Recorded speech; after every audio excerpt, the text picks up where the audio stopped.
It looks like we got durables, paladin or warlock, Ooh, or I guess he could hypothetically play the mage again, but I think the mage is definitely much weaker against the warrior if CMAC chooses to play that. ooh, but this is Grinder Mage? Is this Grinder? I feel like this is Grinder Mage. It's Reno. Oh, it's Reno. Oh man, Flame Lance. Oh, and the Zoth. Ooh.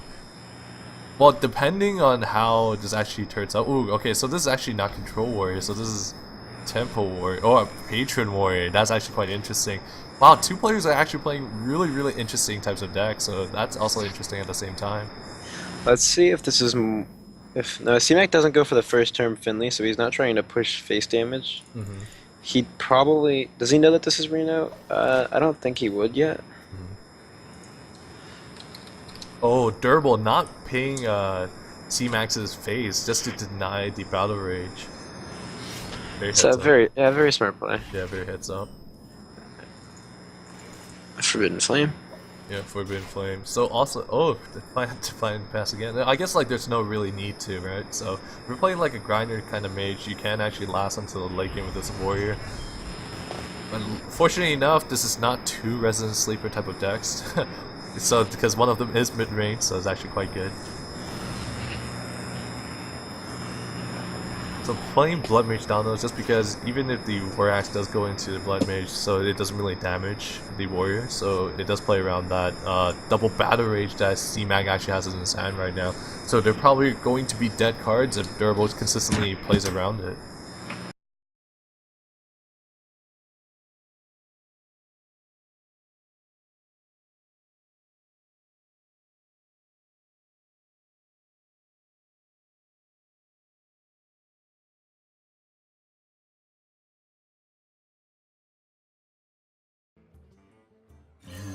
Yeah, I think it's a lot better than the Water Elemental. Although the Water Elemental does trade into the 3/3 quite well, but he will be picking up like very valuable spells right here. For Gone Torch is really good for a tempo play. Blizzard is kinda okay, but it doesn't remove most of the creatures that the mid-range kind of warrior would actually play out. So, He can't. I would have liked Frost over there, but because if he plays Forgotten Torch and then he draws into the second one and plays that without realizing he's gonna have two Roaring Torches in his deck, oh, that's so true. Yeah, that's that's true. I agree with it's that. interesting line. Plus, I think he'd like that Frost with his board. Yeah. I guess like he has to micromanage his spells or like his duplicates quite effectively then. I definitely like removing the frothing here. Frothing is actually a little bit too threatening, but he decides to... Ooh, okay. I like this, I like this. It does allow you to follow up with the Arcane Blast the following turn. So since he's at 7 mana, he's probably going to follow... Alright, so let's see what CMAC is going to do. Alright, gonna attack with just a 3/2, and then just armoring up. Ooh, Antonitis. I think I would wait on Antonitis. Actually, this is the better play because next turn you can Antonitis Arcane Blast. Yeah. Yeah, Oh, he's gonna use the Arcane Blast. Okay, that's yeah. interesting.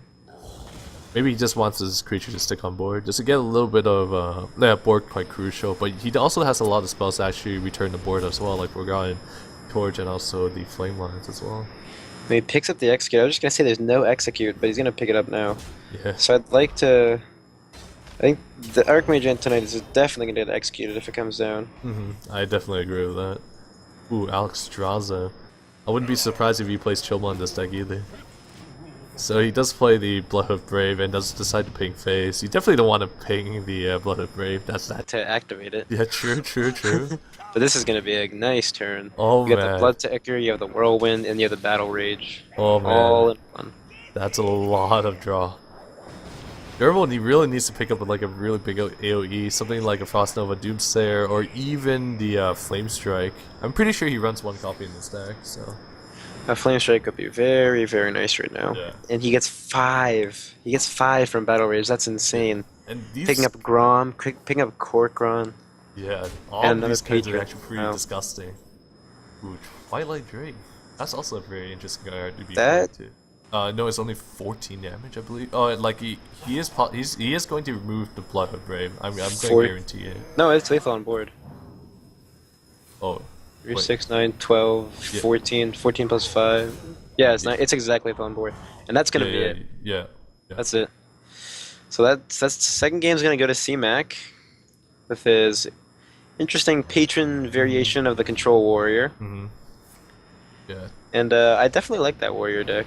Mm-hmm. This we haven't seen. Well, I haven't seen these two games. No one's played any rush type decks. Yeah, that's definitely true. And nobody's are actually really playing the patrons anymore either.